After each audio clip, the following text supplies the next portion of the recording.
वालेकुम एवरीवन, क्या हाल है आप सब लोगों का। मैं बिल्कुल ठीक ठाक और बहुत मज़े में हूँ। पाकिस्तान जाना आसान होता है, लेकिन पाकिस्तान जाने से पहले का जो टाइम होता है ना, वो इतना एनजाइटी वाला होता है मेरे लिए, ख़ास कर स्पॉन्टेनियस प्लान। क्योंकि इस दफ़ा मेरा बिल्कुल स्पॉन्टेनियस प्लान था, एक सडन प्लान बना है। तो मैंने बहुत सारे काम करके जाने थे। किचन तो ऑर्गेनाइज मैंने कर लिया, वो पिछली वीडियो में मैंने आप लोगों को दिखा दिया था। लेकिन एक मरहला ये भी होता है कि मैंने बहुत सारे खाने फ्रीज़ करके जाने होते हैं। अगर तो ज़ाहिर मेरे साथ जा रहे हो, हम इकट्ठे जा रहे हो, तब तो ये सब नहीं करना पड़ता।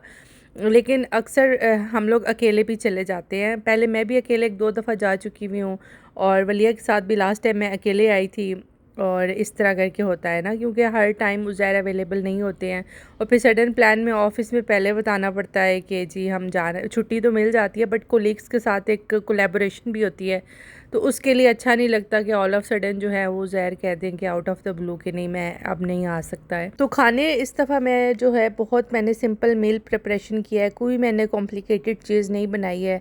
और सारे ऑप्शंस मैं फ्रीज़ करके जाऊंगी। एक तो सबसे पहले तो मैंने आइसक्रीम बनाई है उज़ैर के लिए, क्योंकि उनको होममेड आइसक्रीम पसंद है। तो बस मैंने सिंपल मैंगोज़ लिए, बीच में बनाना डाला, चिया सीड्स डाले, थोड़ा सा एवेपोरेटेड मिल्क और थोड़ी सी शलागज़ाने डाल के बस मैंने सबको मिक्स कर लिया है। वैसे ये तो बहुत मज़े की बनती है उसमें स्टिक्स में, लेकिन स्टिक्स मेरे पास अभी अवेलेबल नहीं थी, क्योंकि उसमें मैंने मलाई कुल्फ़ी फ्रीज़ करनी थी, तो मैंने सिंपल बॉक्स में इस चीज़ को फ्रीज़ किया है। लेकिन ये एक बहुत सिंपल सी रेसिपी है, इससे वो नहीं होगा कि जो रियल मैंगो की आइसक्रीम होती है उस किस्म का टेस्ट ये नहीं आएगा। It's just like milk shake, ठीक है। तो ये एक हेल्दी ऑप्शन है मेरे ख्याल में, थोड़ा सा बनिस्बत दूसरी आइसक्रीम्स के जिसमें बहुत ज़्यादा शुगर डलती है। तो ये एक उज़ैर के लिए मैं फ्रीज़ करके जा रही हूँ। सिर्फ बीच में 10 दिन थे, 10 दिन के अंदर मैंने सारा कुछ मैनेज करना था, तो ज़ाहिर एक दिन में तो नहीं हो सकता था। तो मैंने सबसे पहले फूड प्रिपरेशन ही स्टार्ट की थी, और साथ किचन के काम, बाकी पैकिंग शॉपिंग साथ साथ होती रही थी। थोड़ी सी उज़ैर ने टेस्ट भी की थी, जब बन गई थी उनको अच्छी लगी थी, लेकिन ये थोड़ी सी सख्त थी, तो उन्होंने थोड़ी सी मैंने माइक्रो 30 सेकेंड करके इसके पीसेस कर दिए थे, फिर आराम से बार बार निकल आया करती थी। और खाने में सबसे पहले मैंने मिक्स सब्ज़ी निकाल के रखी है, जिसमें मैंने आलू, गाजर, ज़ुकीनी, पापरिका मेन सब्जियों में लिया है। मटर फ्रोज़न तो थे, लेकिन मैंने नहीं लिए, क्योंकि फिर वही बात है, डिफ्रोस्ट मटर फिर हों, फिर मैं उनको फ्रीज़ करूँ, तो फिर मैंने मटर नहीं ऐड किए। बस सिंपल सब डाल के इकट्ठा करके थोड़ा सा भून भान के मैंने इनके पैकेट्स बना दिए। 3 पैकेट इन सब्जियों के बन गए थे, और साथ मैंने फ्रेश बीन्स लिए, ये फ्रिशे बोनन के साथ मैंने कीमा ऐड किया और इसको मैंने प्रिपेयर किया। साथ ही ये प्याज टमाटर मैं चिकन मसाला के लिए बना रही थी। प्याज टमाटर का मैंने सिंपल उसको बॉयल करके उसको ब्लेंड कर दिया, और चिकन को अलग फ्राई करके उसके अंदर मैंने ये चीज़ें ऐड कर दी। और साथ फ्रेश बीन्स में मैं ये करती हूँ, कीमा अलग प्रिपेयर करती हूँ, फ्रेश बीन्स को मैं अलग फ्राई करती हूँ। दोनों चीज़ें मैंने ये साथ साथ कर दिया। और इस तरीके से चिकन के भी ये तकरीबन 4 पैकेट बन गए थे, और आलू कीमा के भी 4 पैकेट बन गए थे। और थोड़ा सा जो चिकन बच गया था, उसमें मैंने थोड़ी सी क्रीम डाल के और थोड़े से कैश्यूज़ ब्लेंड करके वो डाल दिए, तो वो कैश्यू चिकन सा मैंने बना दिया। काफ़ी सारे पैकेट्स तो यही बन गए थे। ऊपर मैंने लेबल भी लगा दिए थे ताकि उज़ैर को आसानी हो जाए। साथ थोड़ा सा मैंने चिकन लिया, ये फ्रेश चिकन ही था, अभी मैंने इसको फ्रिज में नहीं रखा था। इसको मैंने मैरिनेट किया, और मैरिनेट करके मैंने ऊपर पनीर महल लगा दिया है। तो उससे ये होगा कि उज़ैर जो है इसको सुबह निकाल के रख दिया करेंगे, और फिर एयर फ्रायर में डाल के उसको बना लिया करेंगे, और साथ बैगेट्स या कोई भी चीज़ लेके खा लिया करेंगे। मतलब ये एक बहुत इजी ऑप्शन है ग्रिलिंग का। अब ये वाला मैंने साथ एक अच्छा सा मसाला प्रिपेयर कर दिया है। साथ मैंने चने बॉयल कर दिए, और चने बॉयल करके मैंने इस मसाला में ऐड कर दिए हैं, तो मेरे बहुत अच्छे चने तैयार हो गए। और इसके साथ ही मैंने आलू गोश्त भी तैयार कर लिया था। आलू गोश्त के भी 4 पैकेट बन गए थे, 4 पैकेट चनों के बन गए थे। और थोड़ा थोड़ा जो है ये मैंने इतना ज़्यादा बनाया था कि इसमें जो है हम लोगों ने भी साथ थोड़ा सा खा लिया था। तो मेरा फिर मैंने ख़ुद से अलग अपने लिए कुछ प्रिपेयर नहीं किया था।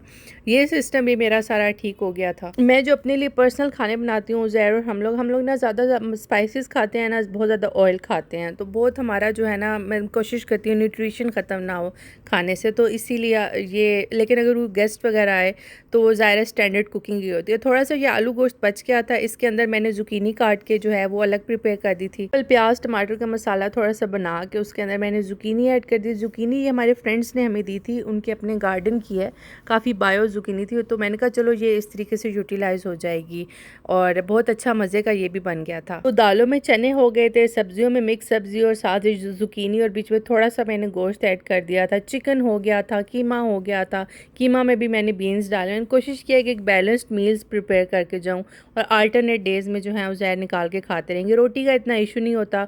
रोटी पाकिस्तानी रेस्टोरेंट से भी आ जाती है, या उज़ैर तो बैगेट्स भी शौक से खा लेते हैं सालन के साथ। वो बहुत अरसा अकेले रहे हैं यहाँ जर्मनी में अकेले, तो इसलिए उनके टेस्ट बड्स जो हैं वो ब्रेड और बैगेट्स पे डेवलप्ड है। मैं कबाब भी बना के जा रही हूँ। मैंने बनाए हैं कीमे के कबाब, और ये थोड़े से ना लिक्विड मुझे ऐसे लग रहा था हो गए हैं, तो मैंने इनको दोबारा से ड्राई किया था। दोबारा ड्राई करने के बाद जब ये थोड़े कूल डाउन हुए तो फिर बिल्कुल ठीक बन गए थे।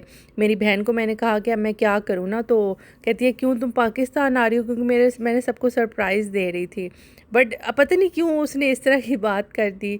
शायद मैं उसको पता है कि कबाब तभी बनाती हूँ जब मैंने उज़ैर के लिए बनाने हो, क्योंकि मैं अपने लिए भी बनाती रहती हूँ, बट पता नहीं उसकी कोई छठी हिस्स काम कर रही थी। एनीवेज कबाब जो है ये मैंने इस बॉक्स में बना के रख दिए। ये बॉक्स मैंने टीमू से लिया था, ये 4 लेयर्ड बॉक्स है। कबाब तकरीबन 2.5 दर्जन बन गए थे। ये आई थिंक 1 किलो कीमा था, मुझे सही से याद नहीं है अब कि कितना लेके आए थे उज़ैर, बट 2 पैकेट्स लाए थे। एक फ्रेश बीन्स के साथ यूज़ कर लिया था, एक पे कबाब बना गए थे। सालन सारे पैकेट हो गए थे तैयार, और टोटल जो हैं वो चीज़ें 22 पैकेट्स बने थे। That means 22 days. जो लंच की जहाँ तक बात है, तो लंच उज़ैर या तो ऑफ़िस में ही करेंगे, या फिर अगर होम ऑफ़िस किया तो फ्रोज़न आइटम्स काफ़ी होते हैं, टर्की शॉप से ले आएंगे, या फिर ये जो कार्टोफल वगैरह, कार्टोफल टाशे वगैरह होते हैं, इस किस्म की चीज़ें ले आएंगे। पोमस वगैरह इस किस्म लंच उज़ैर कर लेते हैं, और नाश्ते में तो उज़ैर म्यूसली ही खाएंगे, तो ये टेंशन ख़त्म हो गया। अब कुल्फ़ी की बारी आ गई। कुल्फ़ी मैंने अपनी फ़्लाइट से बिल्कुल एक दिन पहले बनाई है। इसकी रेसिपी मैंने ऑलरेडी अपलोड की हुई है, और ये बहुत पॉपुलर हुई है, और लोगों ने बहुत ज़्यादा ट्राई किया, और मुझे डेली बेसिस पे कोई ना कोई 1-2 मैसेज आते हैं कि हमने आपकी बताई हुई कुल्फ़ी रेडी किया है, और ये बहुत मज़े की रेसिपी है। तो इसमें सिंपल मैं 1 लीटर दूध लेती हूँ, ठीक है। उसके अंदर मैं कंडेंस्ड मिल्क, मीठे वाला जो होता है, जिसको मिल्क मेडशन कहते हैं या गेसुकटे कंडेंस्ड मिल्क कहते हैं, वो ऐड करती हूँ। और जो बच जाए ना, मतलब अगर 1 लीटर है तो हाफ़ कंडेंस मिल्क, ठीक है, और जो बाकी हाफ़ कंडेंस मिल्क की क्वांटिटी है उसको मैं पूरा करती हूँ एवेपोरेटेड मिल्क से। जब ये अच्छे से कुक हो जाए तो फिर इसके अंदर मैं 4 टेबलस्पून, ये 1 लीटर का बता रही हूँ मैं, 4 टेबलस्पून जो है वो मैं आमंड पाउडर के डालती हूँ, और थोड़ा सा इलायची पाउडर भी डालती हूँ। लेकिन अगर आपको इलायची का टेस्ट पसंद नहीं है तो आप लोग स्किप कर दीजिएगा ये चीज़। फिर इसको दोबारा मैं बहुत अच्छे से कुक करती हूँ, और फिर इसको ठंडा करके मैं इसको, जब ये कम्प्लीटली ठंडा हो जाता है, इसकी बलाई ऊपर अच्छे से हो जाती है, क्योंकि वो शॉर्ट्स लेना मैं भूल गई थी, तो उस बलाई को भी अच्छे से अंदर मिक्स कर लें, और फिर इसको मोल्ड में ट्रांसफ़र करके फ्रीज़ में रखते हैं। ओवरनाइट फ्रीज़ करने के बाद ये बड़ा अच्छा रेडी हो जाता है। और हाँ, एंड पे थोड़ा सा 1 टेबल स्पून जो है मैं कॉर्नफ्लोर का भी ऐड करती हूँ। कॉर्नफ्लोर की जो स्लरी है वो मैं एवेपोरेटेड मिल्क में ही बनाती हूँ। तो इस तरीके से जो है कुल्फ़ी तैयार हो जाती है। अगर इसकी मज़ीद डिटेल्ड रेसिपी आप लोगों को चाहिए, अगर मैंने कुछ मिस कर दिया है, तो मेरे इंस्टाग्राम और टिकटॉक पे अपलोडेड है। बाकी मैंने राइस भी बनाए थे। कुछ राइस जो है वो मैंने कहा चलो फ़्लाइट से पहले घर थोड़ा खा के चली जाऊँगी। इंशाल्लाह कमिंग व्लॉग जो है वो मैं फ़्लाइट जर्नी भी आप लोगों को अच्छे से बताऊँगी, ये कैसे हुआ, क्या हुआ, कौन सी एयरलाइन चूज़ की, और अकेले सफ़र मेरे साथ वलिया क्या रहा। वो बहुत इंपॉर्टेंट व्लॉग है, वो उसमें बहुत सारी मैं आप लोगों को अहम बातें बताऊँगी। प्लेट जो है वो मैंने ऐसे कवर करके रख दी कि उज़ैर मुझे ड्रॉप करके आएंगे तो घर आके ये डिनर में खा लेंगे। और एक प्लेट जो है वो भर के मैंने फ्रीज़ कर दी, ताकि फ्रीज़ भी हो जाए राइस थोड़े से, क्योंकि फ़्रेश बने हुए थे, तो फ्रेश बने हुआ मील जो है मैंने कहा फ्रीज़ हो जाए तो अच्छी बात है। और लास्ट बट नॉट लीस्ट मैंने ब्राउनीज़ भी बनाई थी, क्योंकि वलिया का क्रिपे का लास्ट डे था, और मैं चाह रही थी कि टीचर्स को मैं कुछ दूँ।